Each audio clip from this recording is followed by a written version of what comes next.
Hi, my name is Amy, and my client is an adult female survivor of childhood sexual abuse. And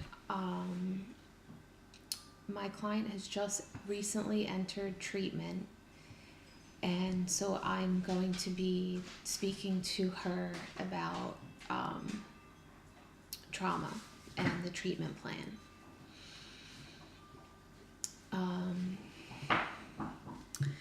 So,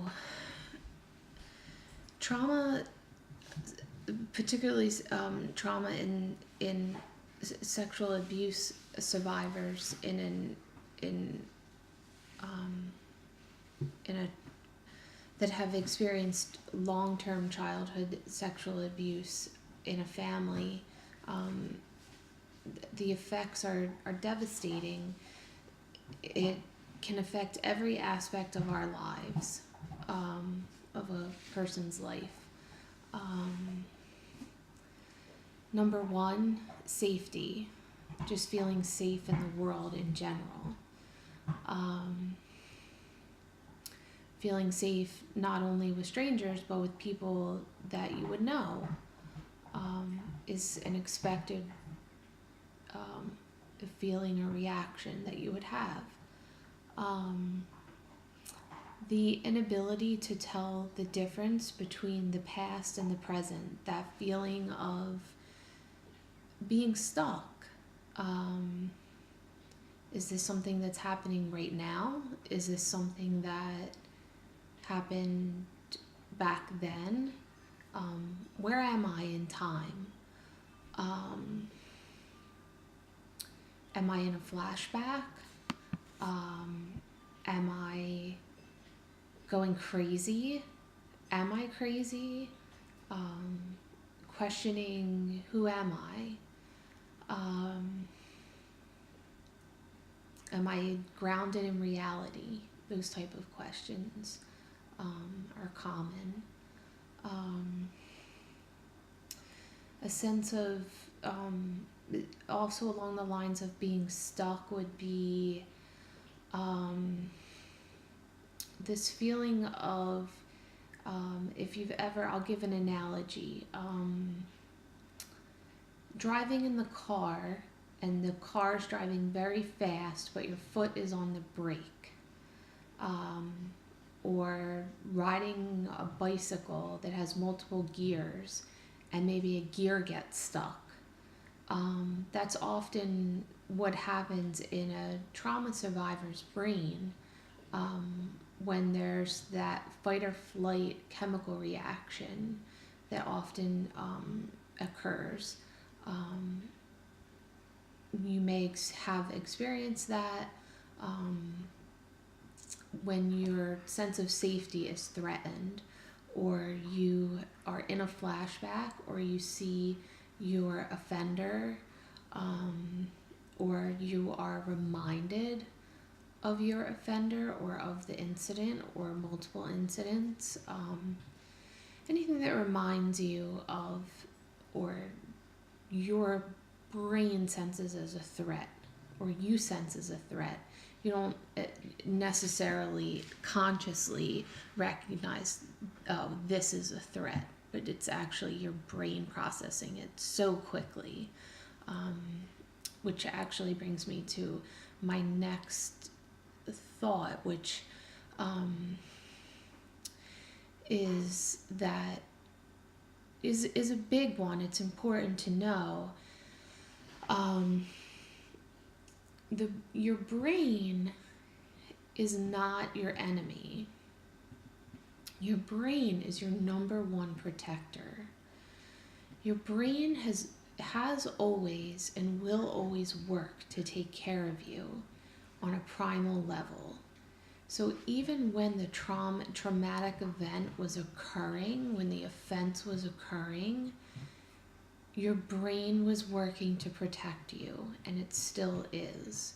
So there's all of these chemical reactions in different parts of the brain that were coming together at the time when you were a kid that the brain was saying, I'm going to do whatever I can to take care of you.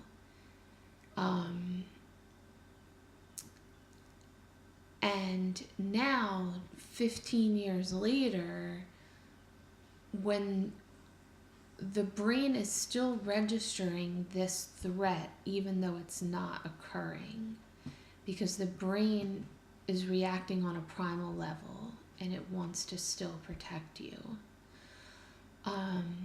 So we kind of have to, our job today is to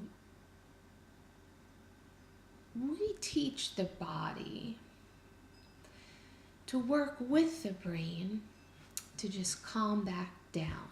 Just calm down. That this is not a current day threat for you.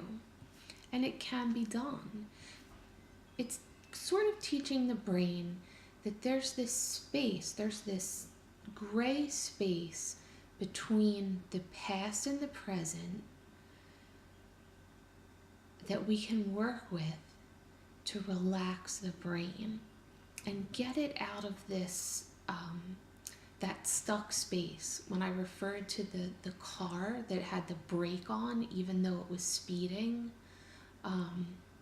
that's kind of what the brain does when it's affected by trauma.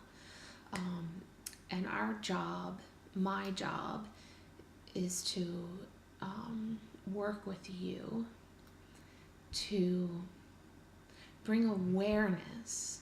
Without awareness, we can't help the brain move out of that stuck space. So the ways that we move through awareness, or we help the brain become aware and move into this awareness area of what's going on in the body. Because what happens in trauma is we become lost in our bodies. We become numb. The technical term for this is dissociation. Some survivors may describe this as if like they'll say, I'm going deep inside of myself. They're removing themselves from reality so that they don't feel what's going on. They don't have to process the present moment, whatever is occurring, the sexual abuse, the act. The downside of what happens later, let's say like right now, is this also blunts or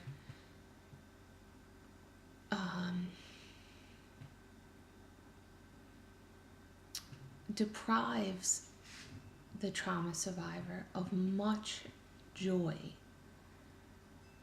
Springtime, their children's birthday parties, happiness at graduation, a future relationship, the smell of clean clothes, things that require the senses, deep connection. They're blunted because of this dissociation. So with the awareness, with this new sense of awareness of what's going on in the body, which we can work on through varying simple techniques, through yoga, through mindfulness practice, things that can be done outside of the therapeutic relationship between you and I, and some interventions inside of the office, different activities that we can do. Through these practices, through these activities and therapeutic interventions, the awareness deepens.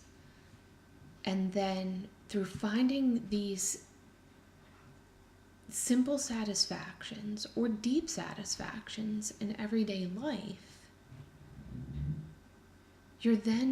the hope is that you're then able to move out of that stuck space, that space of what I was talking about with the foot on the brake and the car speeding at the same time. The brain calms down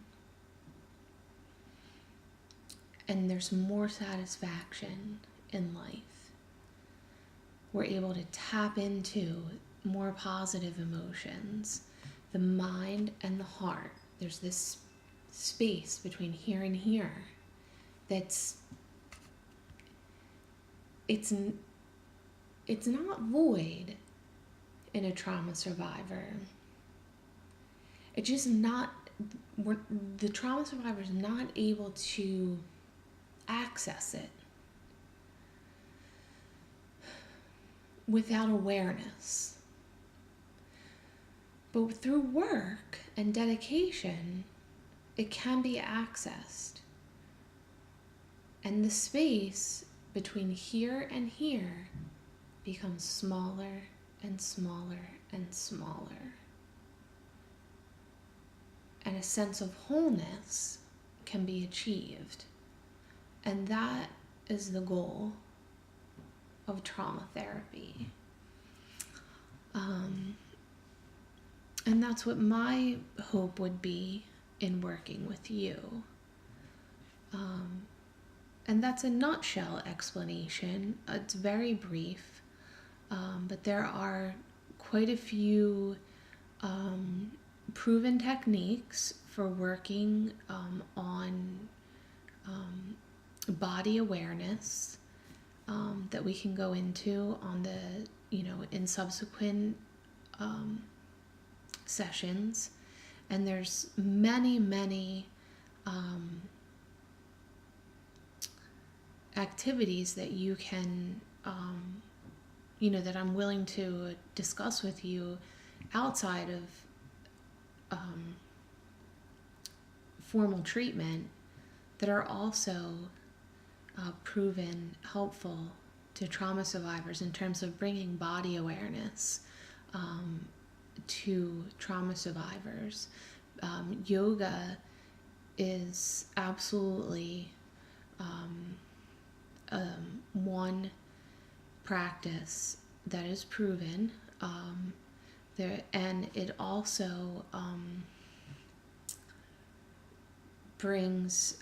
allows for a deep connection for trauma survivors in terms of body awareness, what the body can do, connecting that space from here to here, and focusing on different body parts,